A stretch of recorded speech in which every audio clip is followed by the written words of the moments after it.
Hi, so what I've been up to in the last couple of weeks is working on the detailing of the engine. Now, what you can see before you is the blank, spin that round, which forms the basis of the engine.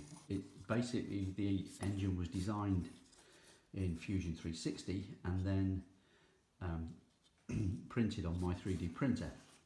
And when you look at the engine, all of these little holes, for example here, and there's two there, as you can see, there's a couple here. They may not be that obvious, but there are two holes there, and then there's some holes along here where the valve gear would go. You've got holes along the bottom of that flange, which I will detail. If I spin that engine round, you can see there's some more holes here, which is for a flange connection. There's this round piece here. There's another hole down here and one up there, and they basically are there to affix all sorts of various bits and bobs to the engine. So that's the engine as it in its virgin form, as it were, as it came out of the 3D printer. So what you can see here is one of the heads of the engine, and this is the first video which I'll use to compile a more complete video on the detailing of the engine.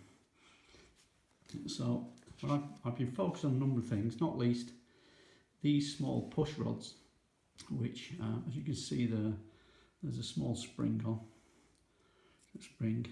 These go into the engine like so, you see that, and represent the push rods and the valve stems on the engine, and there are 4 on each of the blocks.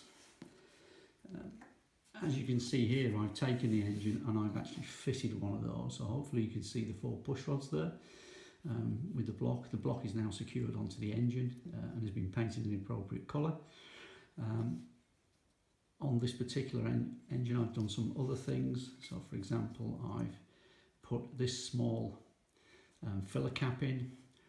I've got a plug there, and at the front you'll see that I've started work on the magneto, which sits here. So the magneto is roughly 50% complete.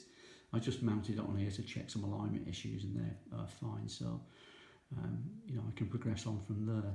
So the next thing to do is to fit the other block with these with push rods installed. That will go in there, and then on the back of the engine you can see there's a flange there which actually is for one of the cooling pipes which goes across the back of the engine, and there are the exhaust flanges here and here, and this is the engine intake from the carburettor. So I'll be getting on and doing all the detailing for the engine, and I'll add to this video as and when it's appropriate.